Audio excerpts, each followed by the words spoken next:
আসসালামু আলাইকুম। লাইলাতুল কদর শুরু হয়ে গেছে রমজানের শেষ 10 দিন। পবিত্র লাইলাতুল কদর। লাইলাতুল কদর কি শুধু বিজোড় রাতেই হতে পারে? না, লাইলাতুল কদর শুধু বিজোড় রাতে নয়। আমি আবারও বলছি, শুধু বিজোড় রাতে সীমাবদ্ধ নয়। এর জন্যই তো আপনি ইউটিউবে বিভিন্ন জায়গায় সার্চ দিলে দেখবেন স্কলাররা, ইসলামিক স্কলাররা, শায়েখরা বলবে আপনারা রমজানের লাস্ট 10 দিন কদর তালাশ করেন, বরং জোর রাতেও হতে পারে। আমরা তো জানি না কোনটা জোর রাত, কোনটা বেজোর রাত।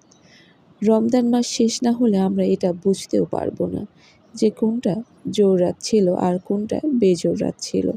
কারণ এক হাদিসে বলা হয়েছে লাইলাতুল কদর রমজানের শেষের দিক থেকে প্রথম দিন আগে তালাশ করো, 3 দিন আগে তালাশ করো, কিংবা 5 দিন, 7 দিন বা 9 দিন আগে তালাশ করো। আমরা তো আগে থেকে জানি না রমজান 29 হবে না 30 হবে। যদি রমজান 29 হয় তাহলে তো বিজোড় রাত হবে 22, 24, 26 ও 28 রমজানের রাত্রি।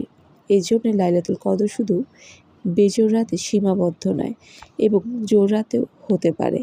তাই তো সবসময় বলা হয় শেষের 10 দিন আমরা উঠে পড়ে যেন লাইলাতুল কদর তালাশ করি এবং ইবাদত করি।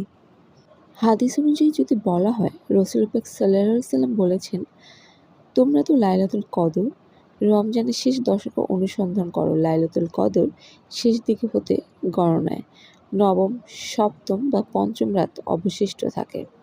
তাই রাসূল পাক সাল্লাল্লাহু আলাইহি সাল্লাম যেমন শেষ 10 দিন রাতে বেশি করে ইবাদত করতেন, আমাদেরও তেমন শেষ 10 দিন রাতে বেশি করে ইবাদত করা উচিত এবং বেজোড় রাত্রিতে সীমাবদ্ধ থাকা উচিত নয়। কারণ আসলেও আমরা জানি না কোনটা বেজোড় রাত আর কোনটা জোড়া। রমজানের শেষ হওয়ার আগে এটা জানা সম্ভব নয়। এবার আলোচনা করা যাক লাইলাতুল কদর রাতে আমরা কী কী ইবাদত করব আর কী কী করব না। 1, ঘুমানো যাবে না, যে এটাই ইবাদতের লিস্টে 1 নম্বরে। ঘুমিয়ে গেলেই সব। এই রাত পাবেন কি না আপনি তো জানেন না, তাই ঘুমিয়ে 1 সেকেন্ডও নষ্ট করা যাবে না। ইফতারের পর কিছুটা সময় রেস্ট নিয়ে ইবাদতে লেগে পড়ুন। এর জন্য দিনের বেলায় আপনার সব কাজগুলো কমপ্লিট করে ফেলুন, যাতে রাত্রেবেলা সন্ধ্যার পরে পরিশ্রম করা না লাগে।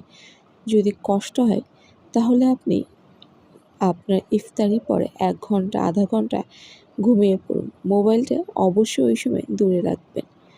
2, নামাজ। আবু হুরায়রা রাদিয়াল্লাহু তাআলা আনহু থেকে বর্ণিত যে নবীজি সাল্লাল্লাহু আলাইহি সাল্লাম বলেছেন, যে ব্যক্তি ঈমানের সাথে